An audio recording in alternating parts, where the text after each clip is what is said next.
Peace. What's happening, everybody? It's your favorite leather craftsman, the Leather Cowboy, right here at Premier Leathercraft Studios. And right now, we're just giving you guys an update on what we have done with the leather portrait. Now, I've already put the portrait onto the backing that's going into the frame. So this was done yesterday. We got our clothespins because I use clothespins this time instead of the other clamps that I always use, because the clothespins will not scar or impress the leather, but it will give it a nice clamp. So you guys can buy these at Wilder World. Just get you a nice little bag or two of these clothespins. They will do the work just as fine, especially if you're laying down your weldwood or your barges, whatever you're using to glue your matting down to it. So now I would also encourage you guys to get you a roller. You can find those on Amazon. And anytime you are gluing or bonding leather pieces, you can get those little metal rollers. They sell them at the leather stores too as well. But again, you guys already know my motto: spend less on the front end to maximize the profit on the back end. But this is where we are. It's already on our backing. Now, I bought this frame at the Salvation Army, $2 on the frame. And the only thing that I don't like about this is that the frame is black. But that's not a problem. I wish it had been brown. It would have pulled it more together. But that's not a problem, because what I'm going to do, instead of using the brown antique gel, I'm going to use the black antique gel. And so that should pull all of the picture in together.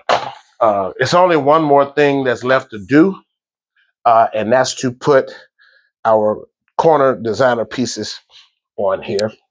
But I want to make sure that I get my tan coat on first, because what you're seeing, ladies and gentlemen, I'm even going to tan coat these parts here. And I'm even going to tan coat those. But I got to do a little bit more cleanup work on the corner pieces. I want to make sure that they're all cut even and get them all nice and rounded with my edge rounder and get those set up. So now I use tan coat to resist.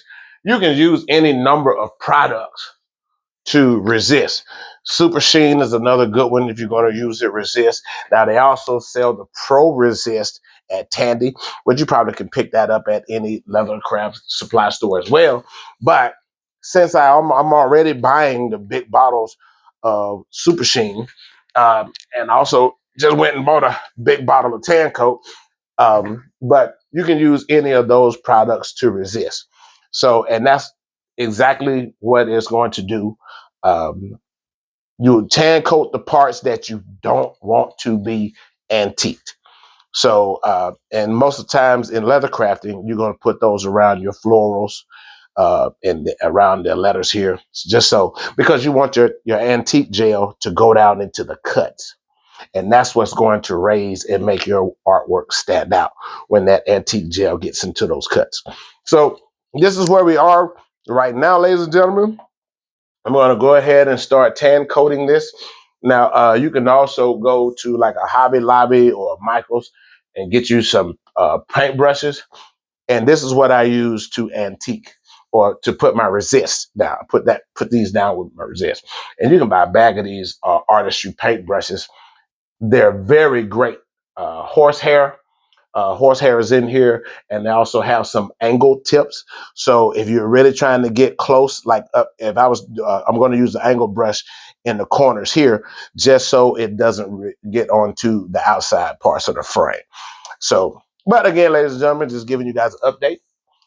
You guys stay tuned. We still got a little bit more work to do, and then this is going to be going out to its new home up in Hartford, Connecticut. So again, ladies and gentlemen, leather art, it has a place in the leather industry now, and you'll never know what people art is just different by itself. It's all based on it's also subjective is what I'm trying to say. Subjective is a term. But like I said, this one is going out to Hartford, Connecticut. So I got about another week left to do on this, and then it's being shipped out to his new home. So thank you guys for watching. Stay tuned. Final pics will be up on the social media pages. I'll probably already I'll do another video for YouTube. But thank you guys for tuning in and following the page. If you also, I just opened up subscriptions. So on the subscription side will be all patterns.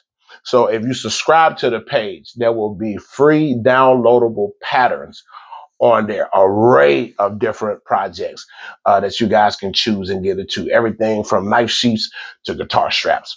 Everything is going to be on there, just patterns. But I'll see you guys on the next one. Peace.